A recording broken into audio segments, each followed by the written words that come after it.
Hi guys, good morning. This is Dan. For those of you that are new, welcome to Angle Guys. For those of you that are returning, welcome back. For those of you that support me over on Patreon, thank you so very much for your subscriptions. This is an unboxing. Sorry, the dogs are here in the room with me, so they're going to make some noise in the background. This is an unboxing for a deck that I've chosen to use for July, and there's a reason why. Normally, I put the decks up for poll for voting by my Patreon subscribers. But I decided to choose this deck because I've received an Oracle deck that I feel like will pair nicely with this deck in particular. So there will be no voting poll this month. So I am unboxing both this and the Oracle deck that we'll be using through the month of July momentarily. First, I'm going to do the Tarot deck, which is the HERBCRAFTERS Tarot. And then I'll be doing the Oracle deck in a separate video so that I can film tomorrow's July 1st reading. So all of that's coming out later than it normally does because I don't have these unboxed yet. This is a live video if you're watching it right now, but if you're rewatching this, in the video description on YouTube, there is links to this deck via Amazon. If you utilize that link, I will get a small percentage of the sale as an Amazon affiliate.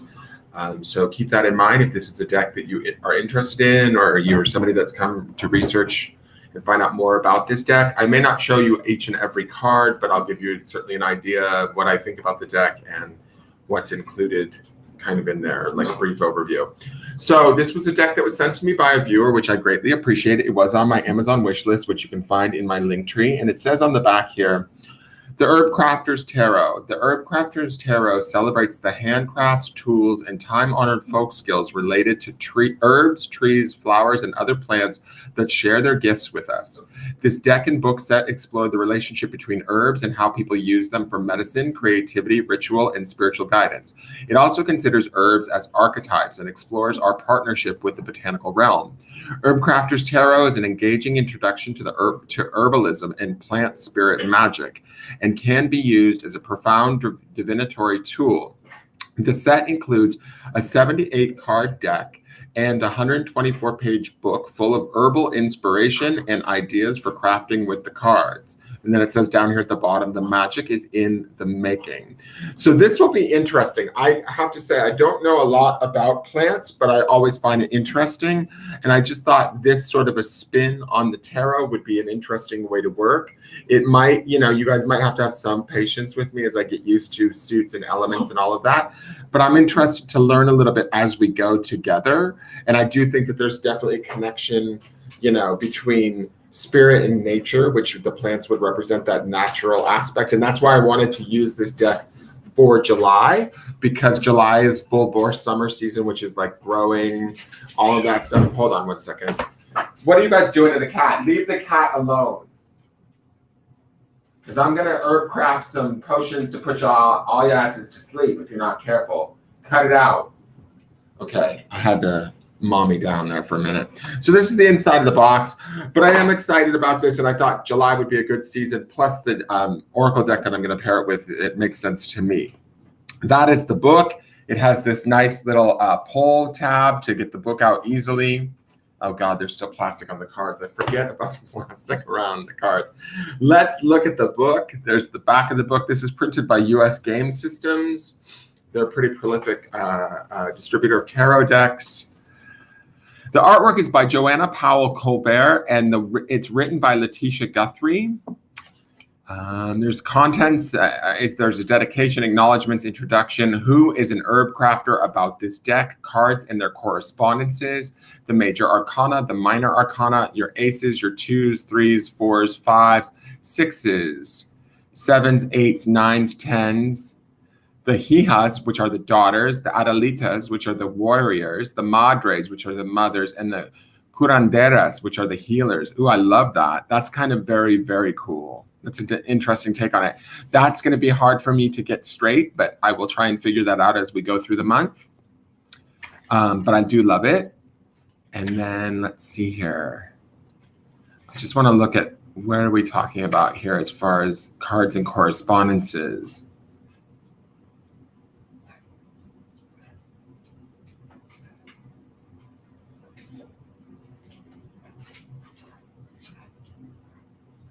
It says here, the botanical world is rich with a mythology and medicine that spans across countries, eras, and ideologies.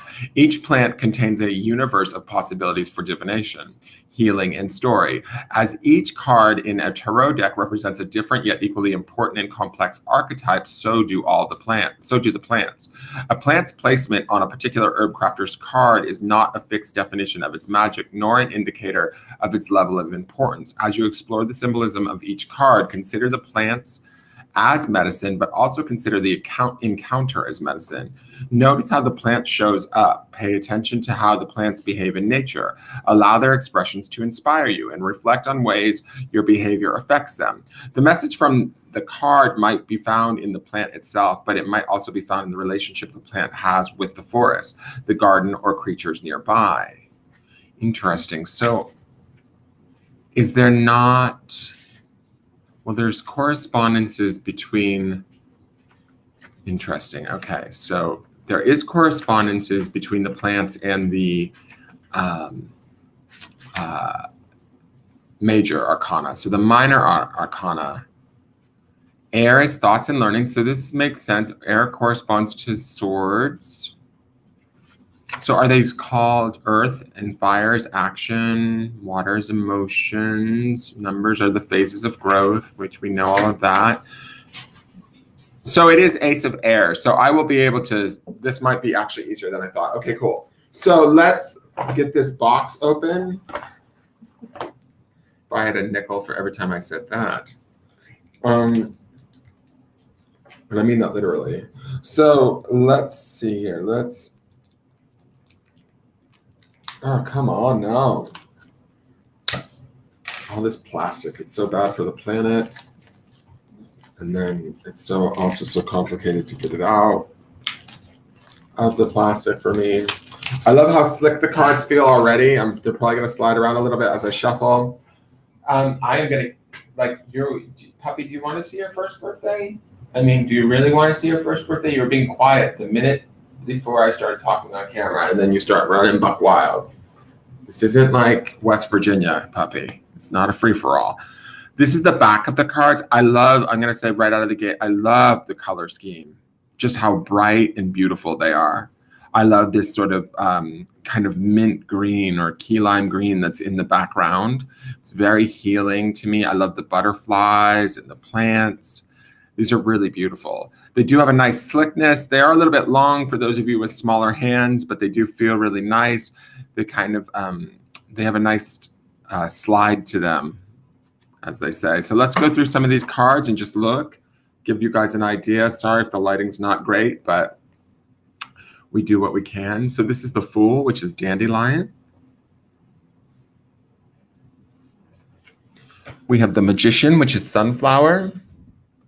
I kind of like these already. I have a really cool feeling about these. I don't know why.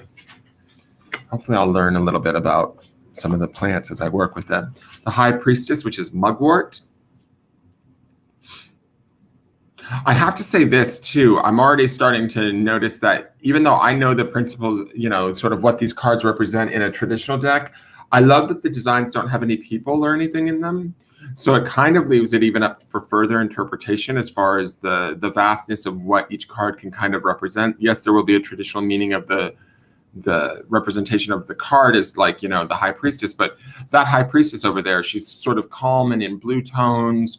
She's, I think that looks to me like corn that we've got going on. What's her mugwort? To me, this looks like a corn husk in a weird way, but I just love it. All right, so I like that it's kind of wide open for interpretation, if that makes sense. The Empress, which is rose, but there's like also chilies, like if this is not just, and then there's a honeycomb. I mean, this is really beautiful. We have the Emperor, which is hemlock. And there's, I think some of this is pine. Like these look like pine cones to me. It's beautiful. The Hierophant, which is cacao. I love this deck. I wonder if my friend Marita knows about this deck. I might have to tell Marita about this deck because Marita owns not only a cacao farm, but also works in shamanic practice. And they put me in touch with the person who sent me the Oracle deck that I'll be using this month with this deck. So I think I need to pay Marita back a solid and let them know that this deck here exists. They might enjoy it.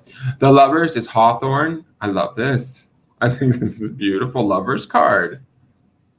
Oh my God, I'm like digging this deck. Like I'm really feeling it. I don't know. And I don't know. I've also been gardening a lot lately or trying to learn to garden. And so maybe there's some new plant thing that's happening for me. The Chariot is cedar. What a beautiful way to just pick the Chariot. Strength is garlic, which certainly isn't a strong, strong plant. These dogs are going to drive me nuts. Then we have the Hermit, which is Usnea. I'm not sure what that plant is. Some of these I might actually read the descriptions too, depending on how long they are. I'll have to look. The Wheel of Fortune is kitchen garden. I like this. So this is like sort of all sorts of kind of edible plants that you would keep in your kitchen garden. Cannabis would be justice. I love that. That's awesome. Then we have the Hanged One, which is burdock, instead of the Hanged Man, which I really like that too. I know burdock is a root. Death is marigold. That's a beautiful death card. I've been seeing a lot of pretty death cards in the decks that I've been working with lately. Temperance is camellia. It's a beautiful temperance card. I really love this card. The art is beautiful too. The Devil is blackberry. Who doesn't love a little bit of blackberry pie? We have the Tower, which is mushroom. We have the Star, which is cottonwood. I love that. We have the Moon, which is datura. This flower looks familiar to me, but I don't know a lot about it. We have the Sun, which is St. John's wort, which is certainly a very healing medicinal plant. We have Awakening, which is Tulsi.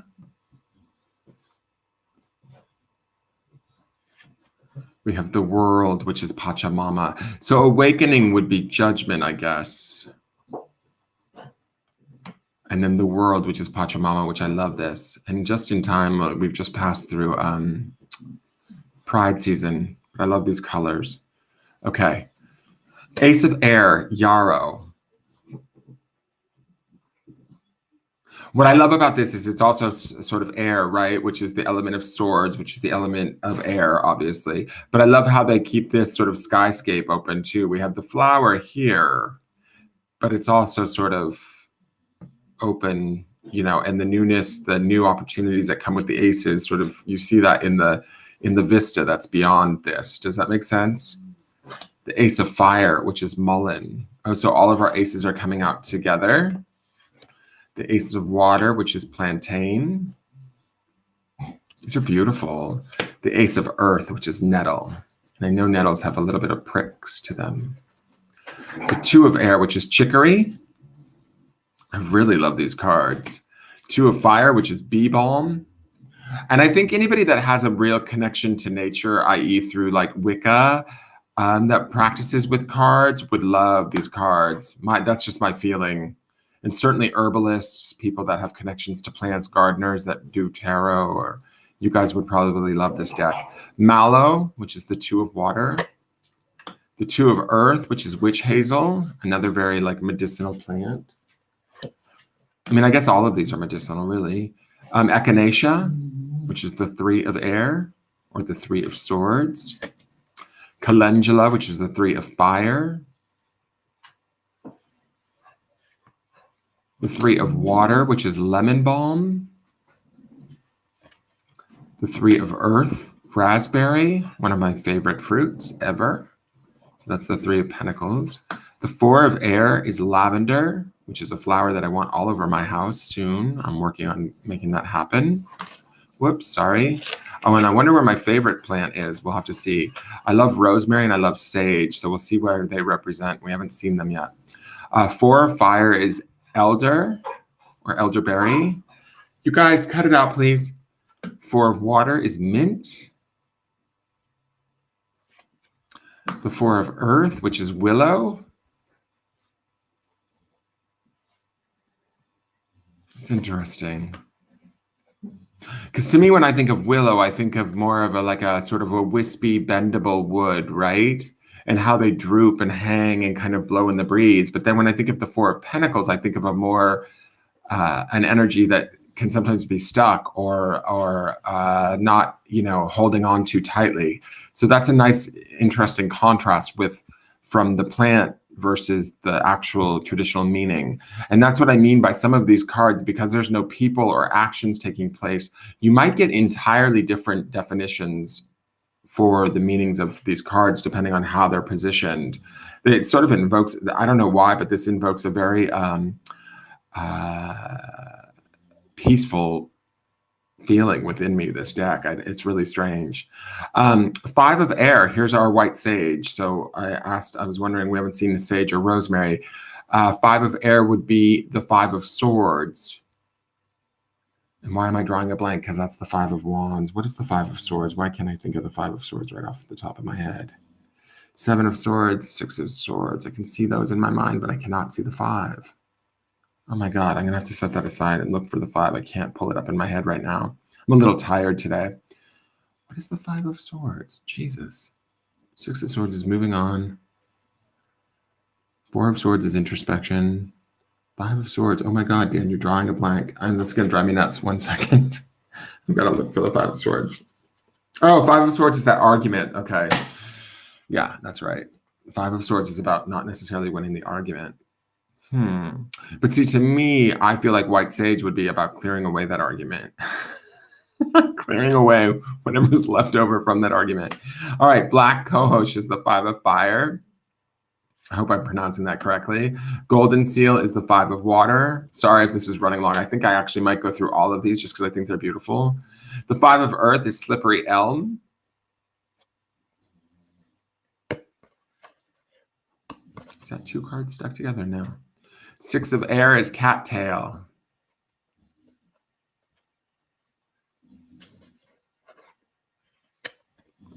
The Six of Fire is Nesterium. Six of Water is Borage. Six of Earth is Pine. Seven of Air is Eucalyptus. Seven of Fire is Cinnamon. Seven of Water is Birch. We have the Seven of Earth, which is Oak. We have the Eight of Air, which is Licorice. The Eight of Fire, which is Ginger. The Eight of Water, which is Valerian. And the Eight of Earth, which is Turmeric. The Nine of Air, Pomegranate. Nine of Fire, Wild Cherry. Nine of Water, Peach. And the Nine of Earth is Apple. The 10 of Air is Alfalfa. 10 of Fire is Comfrey. The 10 of Water is Red Clover.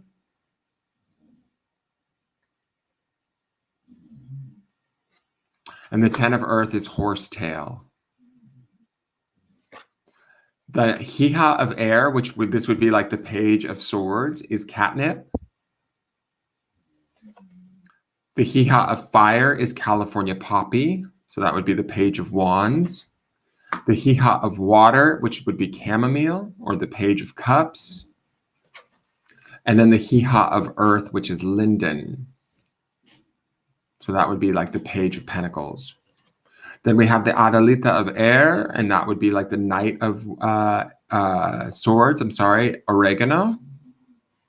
The Adalita of Fire, or the Knight of Wands, which would be Cayenne. I love how the fires are these sort of more spicier plants like ginger, cayenne. There was one other one that was in there that was earlier that I just thought was interesting. And then the Adalita of Water is Ocotillo. I'm not sure what that is. I've never heard of that plant. And the Adalita of Earth is Yucca. It's beautiful.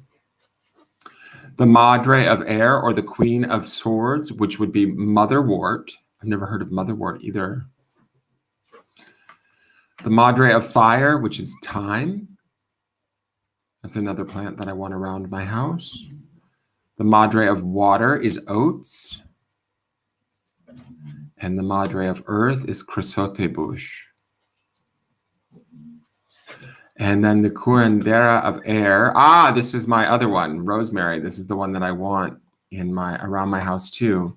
So this is like the King of Swords, right? Yes, King of Swords. So he would be Rosemary. The Curandera of Fire is Damiana. And the Curandera of Water is Seaweed, which is kind of perfect. And the Curandera of Earth is Sweetgrass, which is another plant that I want around my house because it's very much a ceremonial burning plant. All right, so let's take all of these cards up.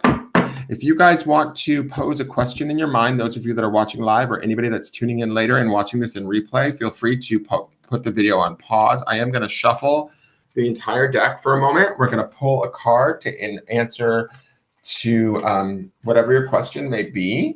I will first do my own personal interpretation of the card as to what it makes me feel or where it takes me. And then I actually think what I want to do is I want to read the book definition just to kind of get a sense of how long are the descriptions for these cards, and also how different might they be from, say, whatever I deliver, both from like maybe a traditional meaning or whatever the art, you know, instills in me. Okay, so just hold your question in your mind, or you could just ask for a general guidance. And I'm going to shuffle the deck. Of course, the deck shuffles like a dream.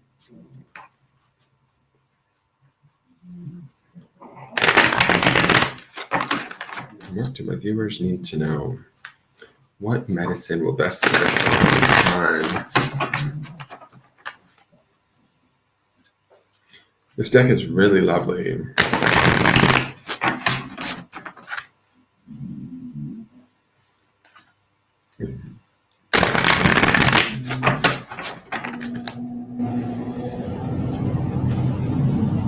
One thing I will say too about this deck being so plant focused, even though it is a tarot deck, you could certainly use it in like pick a cards and things like that, where it would be interesting to see what plants and their corresponding suit / number come into a pick a card, where like say you have a pick a card that has the Page of Cups in it, and then you get chamomile, which is the Page of Cups also.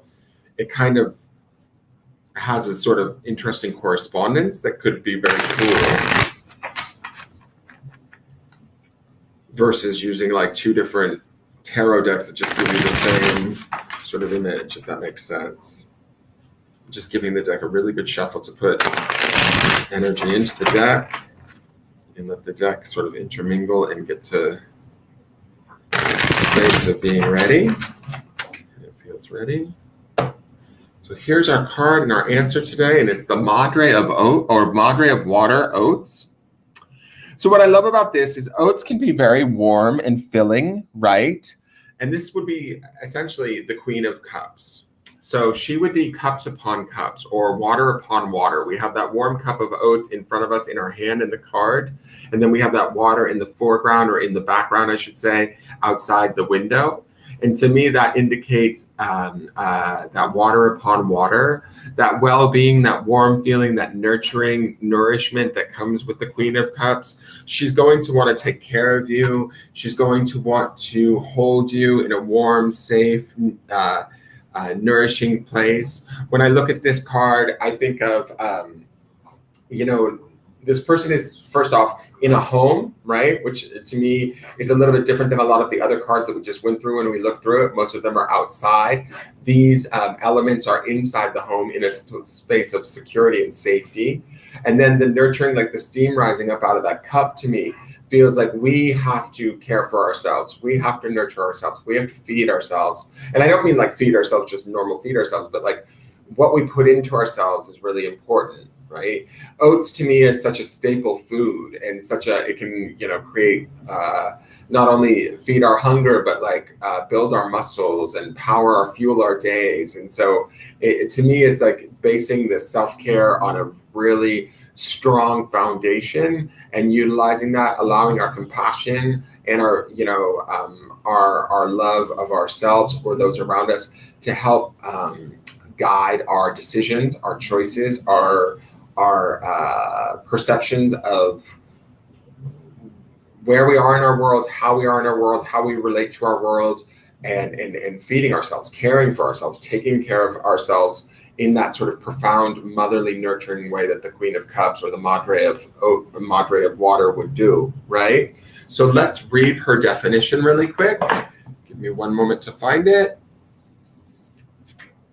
Madre of Water. So she is oats and she is Avena Sativa. Let the Mother of Water soothe your soul. Release anxiety by nourishing body and spirit. Open your heart and let your intuition flow. Fresh oat straw infusion brews on a sunny windowsill above a table holding a well-worn bottle of tincture and a bottle full of oat tops. A woman holds her mug, its handle shaped like a whale's tail, and enjoys a fresh cup of tea while looking toward the sea. Steam rises to an altar filled with ocean treasures. The Madre of Water is a master of self-care. She is kind and gracious to others because she is kind and gracious to herself. As oat straw replenishes the land, she takes time to rest. By doing so publicly, she inspires others to do the same. She plants oats in the garden each year to replenish and fortify the soil. She feels full and complete after a day of good work. She understands the power of oat straw and delights in the calming medicine it provides. She knows healing takes time, and she has faith in her daily cup of tea. Just as oats soothe frazzled emotions, the Madre of Water transforms tension into healing. Embrace your emotions. They expand your capacity for compassion. Crafting with Madre of Water. Drink oat straw infusion every day for emotional nourishment. Take an oatmeal bath to nourish the body, and feed oat seeds to squirrels or chickens, or grow them in your garden to nourish the earth. So lots of nourishment there, lots of self-care, like I said. Certainly that medicine bottle there also makes me feel that way too. This is a lovely card, anywhere where we can take up for ourselves and nurture ourselves, our home life, our personal, not only our spirits and our emotions, but our body too, through that, the beauty of oats being sort of ingestible and stick to your ribs kind of quality to them. Allow that to be your guide today and in everything that you do, and watch sort of the experiences that you have. That's my feeling for this card. I look forward to working with this deck. It will be the deck that we'll use all through the month of July. I will be back on momentarily to do the Oracle deck that will be pairing with this, and I will see you guys tomorrow for your first July reading. All right, thank you so much. Please give the video a thumbs up if you enjoyed it, and purchase the deck if you feel so inclined from my affiliate app link on the video description, and I look forward to seeing you guys soon. All right, take care. Bye-bye.